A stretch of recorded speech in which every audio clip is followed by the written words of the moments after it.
So according to this question, the cuboidന്റെ dimension 50, 180, 175.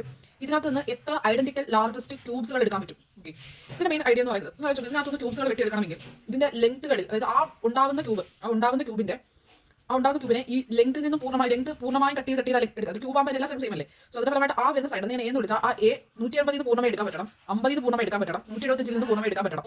So നമ്മൾ മനസ്സിലാക്കേണ്ട കാര്യം ഇതാണ്, നമ്മുടെ ഒരു ഇതിൽ നിന്ന് വെട്ടിയെടുക്കുന്നത് ഒരു ക്യൂബാണ്. ആ ക്യൂബ് എവിടെ നിന്ന് ഈ ലെങ്ത്തിൽ നിന്ന് നമുക്ക് അതിനെ, അതായത് ക്യൂബിന്റെ എന്ന് പറയുന്നത് 180 നിന്ന് നമുക്ക് എന്താണ് വെട്ടിയെടുക്കുമ്പോഴത്തേക്ക് ക്യൂബ് വെട്ടിയെടുക്കില്ല. നമ്മൾ ഇതിന് കഷ്ണങ്ങളാക്കി പറക്കി കളയുമല്ലോ, 3D ഇമേജ് ചെയ്യുന്ന ഓരോ കഷ്ണങ്ങളാക്കി പറക്കി കളയുക. സോ അങ്ങനെ 180 നിന്ന് 150 ഒരു കഷ്ണം പോലും വെറുതെ കളയാൻ പൂർണ്ണമായിട്ട് അതിന് എടുക്കാൻ പറ്റണം. 50 പൂർണ്ണമായി എടുക്കാൻ പറ്റണം. 170 നമ്മൾ ആവശ്യമില്ലാത്ത ഫുൾ ആയിട്ട് കുറെ കുഞ്ഞു കഷ്ണങ്ങൾ എടുത്ത് വെക്കുന്ന അവസ്ഥ. അങ്ങനെ എടുത്ത് വെക്കുമ്പോഴത്തേക്കും 50 പൂർണ്ണമായിരിക്കണം, 180 ആ കുഞ്ഞു കഷ്ണങ്ങൾ എല്ലാം അടിക്കിരിക്കണം, 125 ഇരിക്കണം. So the sides of the cube must be a number that exactly divisible by all 50, 150, 175. That is HCF. അതായത് 50, 180, 170 HCF ആയിട്ട് നമ്മൾ കണ്ടുപിടിക്കുക. HCF ആയിരിക്കണം എ ഓഫ് ദാറ്റ് ക്യൂബ്. അത് ക്യൂബിന്റെ സൈഡ് എന്ന് പറയുന്നത് എന്തായിരിക്കണം? HCF of 50, 180, 75. നമുക്ക് HCF കണ്ടുപിടിക്കാൻ വേണ്ടി നമ്മൾ ഏറ്റവും സ്മാളസ്റ്റ് ഡിഫറൻസ് കണ്ടുപിടിക്കുക, എന്നിട്ട് അതിന്റെ മൾട്ടിപ്പിൾ ടേബിൾ പോവുക. ഇവിടെ നമുക്ക് ഇവരുടെ ഡിഫറൻസ് എത്ര? 100. അത് പറ്റില്ല. ഇനി ഇവരുടെ ഡിഫറൻസ് നോക്കുക, ഇവരുടെ ഡിഫറൻസ് 125. അതും പറ്റില്ല. നമ്മൾ നോക്കുക ഇവരുടെ ഡിഫറൻസ് എത്ര? 25. സോ 25 പറ്റും, 25 പറ്റും. സോ അതുകൊണ്ട് HCF എന്താണ്? 25 ആണ്.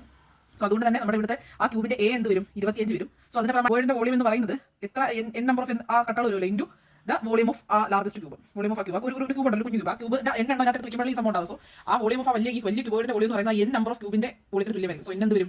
വോളിയം ഓഫ് ക്യൂബിന്റെ volume 50 × 180 × 75. Okay, into volume of cube 25 × 25 × 25. ഇത് ഞാൻ ആദ്യം 25 കൊണ്ട് 50 ചെയ്യുന്നു, 2 വരും. 25 × 180 ചെയ്യും, 6 വരും. 25 × 75 7 വരും. ഇതിലാണ് മൾട്ടിപ്ലൈ ചെയ്യുമ്പോൾ 84 എന്ന് വരും.